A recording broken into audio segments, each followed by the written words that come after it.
Hello friends, chase the goal career institute के इस online platform के ऊपर आप सबका हार्दिक अभिनंदन है। दोस्तों, इस वीडियो के अंदर हम आरपीएससी लाइब्रेरियन ग्रेड सेकंड की जो भी वैकेंसी है आपकी, उसकी क्या कुछ एक्सपेक्टेड कट ऑफ रह सकती है, उस एक्सपेक्टेड कट ऑफ को लेकर के बात करने वाले हैं। हम यहाँ पर एग्जाम के पैटर्न को लेकर के बात करेंगे, अटेंडेंस क्या रही उसको लेकर के बात करेंगे, पर सीट कंपटीशन आपका क्या रहा है उसको लेकर के बात करेंगे, और जो आपकी एक्सपेक्टेड कट ऑफ क्या रह सकती है उसको लेकर के बात हम इस वीडियो के माध्यम से करने वाले हैं। तो आपने यदि अभी तक इस चैनल को सब्सक्राइब नहीं किया है तो आप इस चैनल को सब्सक्राइब जरूर कर लें, क्योंकि इस चैनल के ऊपर आपको आरपीएससी लाइब्रेरियन ग्रेड सेकंड भर्ती परीक्षा से रिलेटेड सभी प्रकार की महत्वपूर्ण इंफॉर्मेशन देखने को मिलेगी। तो दोस्तों, यदि सबसे पहले हम इस वैकेंसी की बात करें तो यहां पर जो टोटल नंबर ऑफ वैकेंसी है आपकी, टोटल नंबर ऑफ पोस्ट है आपकी, वो कितनी है जी? 300 है।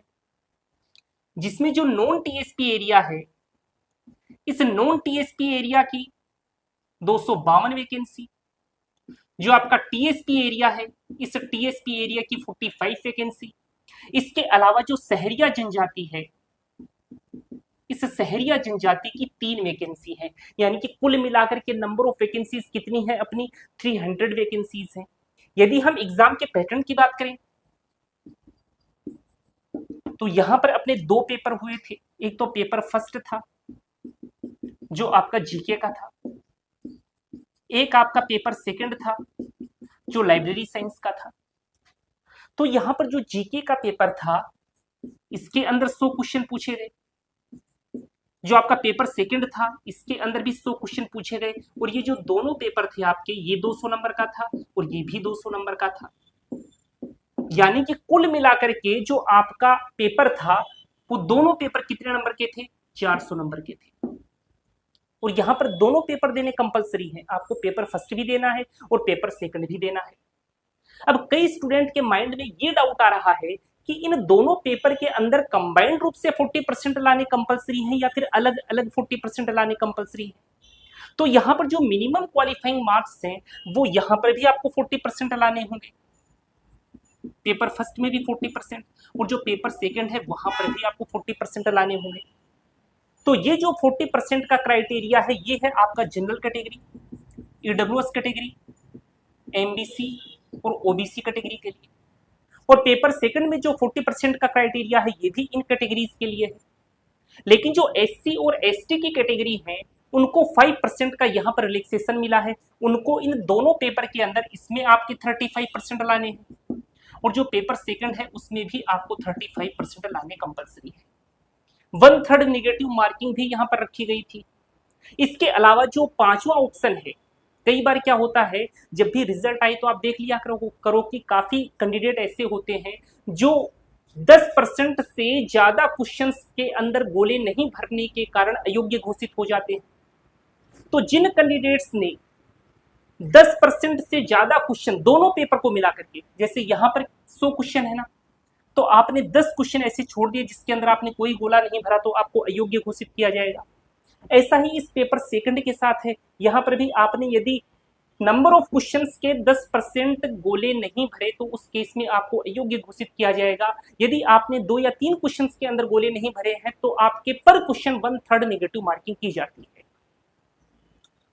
तो दोस्तों, अब एक हम बात करेंगे अटेंडेंस इसमें कितनी रही, उस अटेंडेंस को लेकर के यदि हम बात करें तो यहाँ पर जो टोटल नंबर ऑफ एप्लीकेंट हैं जिन्होंने इस फॉर्म को भरा था उनकी संख्या कितनी है? 88,427। ये नंबर ऑफ एप्लीकेंट हैं जिन्होंने इस फॉर्म को अप्लाई किया था। अच्छा, अटेंडेंस कितनी रही? अटेंडेंस यहाँ पर रही है 33.82%, यानी कि महज 33.82% कैंडिडेट्स ने ये पेपर दिया।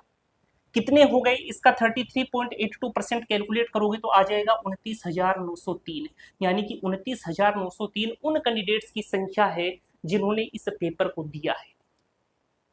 अच्छा, पर सीट कॉम्पिटिशन क्या रहेगा? पर सीट कॉम्पिटिशन निकालने के लिए आप इस 29,903 में भाग लगाओगे 300 का, जितनी वैकेंसीज हैं उसका भाग लगाएंगे तो अपने पास आ जाएगा 99.6 के आसपास, जिसको हमने अप्रोक्सीमेट मान लिया कि 100 कैंडिडेट, यानी कि एक सीट के ऊपर 100 कैंडिडेट्स के बीच में फाइट आपको यहां पर देखने को मिलने वाली है। अब दोस्तों हम कट ऑफ को लेकर के बात करेंगे, जो एक पूर्णतः एनालिसिस करने के बाद में ही आप लोगों तक डिलीवर की जाती है। हो सकता है कट ऑफ इससे थोड़ी से ज्यादा देखने को मिल जाए, या फिर हो सकता है आपको थोड़ी कम भी देखने को मिल जाए। तो दोस्तों एक संभावित कट ऑफ है जो अब हम आप लोगों तक पहुंचा रहे हैं। तो दोस्तों सबसे पहले हम बात करेंगे जनरल कैंडिडेट्स की। यहां पर होंगे मेल कैंडिडेट्स और यहां पर होंगे फीमेल कैंडिडेट्स। तो जनरल कैटेगरी के अंदर जो मेल कैंडिडेट हैं उनके लिए 260 से 262 एक सेफ स्कोर है। यहां तक यदि आपके नंबर हैं तो आपका सिलेक्शन होने के पूरे पूरे चांसेस हैं। यदि हम फीमेल कैंडिडेट्स की बात करें तो 245 से 248 एक सेफ स्कोर है फीमेल कैंडिडेट्स के लिए जनरल कैटेगरी के अंदर। यदि बात करें ईडब्ल्यूएस कैटेगरी को लेकर तो ईडब्ल्यूएस कैटेगरी के अंदर जो मेल कैंडिडेट्स हैं उनके लिए 238 से 242 नंबर एक सेफ स्कोर है। इसके अलावा यदि हम फीमेल कैंडिडेट्स की बात करें तो 228 से 232 तक जो एक सेफ स्कोर है वो फीमेल कैंडिडेट्स का है ईडब्ल्यूएस कैटेगरी के लिए। यदि बात करें ओबीसी कैटेगरी की तो मेल कैंडिडेट्स के लिए 255 से 258 नंबर तक एक सेफ स्कोर है। इसके अलावा यदि फीमेल कैंडिडेट्स की बात करें तो 240 से 245 तक ओबीसी के अंदर फीमेल कैंडिडेट्स के लिए एक सेफ स्कोर हो सकता है। यदि हम बात करें एससी कैटेगरी को लेकर तो एससी कैटेगरी के अंदर मेल कैंडिडेट्स के लिए 210 से 212 एक सेफ स्कोर है। यदि फीमेल कैंडिडेट्स की बात करें तो 198 से 200 नंबर फीमेल कैंडिडेट्स के लिए एससी कैटेगरी के अंदर एक सेफ स्कोर है। यदि हम बात करें एसटी कैटेगरी को लेकर तो एसटी कैटेगरी के लिए जो मेल कैंडिडेट्स हैं उनके लिए 202 से 204 नंबर एक सेफ स्कोर है, और जो फीमेल कैंडिडेट्स हैं उनके लिए 196 से 198 नंबर एक सेफ स्कोर है। एक कैटेगरी अपनी बच रही है, वो है एमबीसी कैटेगरी। यदि हम एमबीसी कैटेगरी की बात करें तो एमबीसी कैटेगरी के लिए जो मेल कैंडिडेट्स हैं उनके लिए जो एक सेफ स्कोर हो सकता है वो है आपका 230 से 234 नंबर, और जो फीमेल कैंडिडेट्स हैं उनके लिए जो एक सेफ स्कोर हो सकता है वो है आपका 220 से 224 नंबर। तो दोस्तों इस हिसाब से जो आपकी लाइब्रेरियन ग्रेड सेकंड भर्ती परीक्षा है उसकी संभावित कट ऑफ रह सकती है। इसमें भी दोस्तों हो सकता है आपको +-4 का वेरिएशन देखने को मिल जाए। तो दोस्तों उम्मीद करूंगा कि ये वीडियो आपको पसंद आया होगा।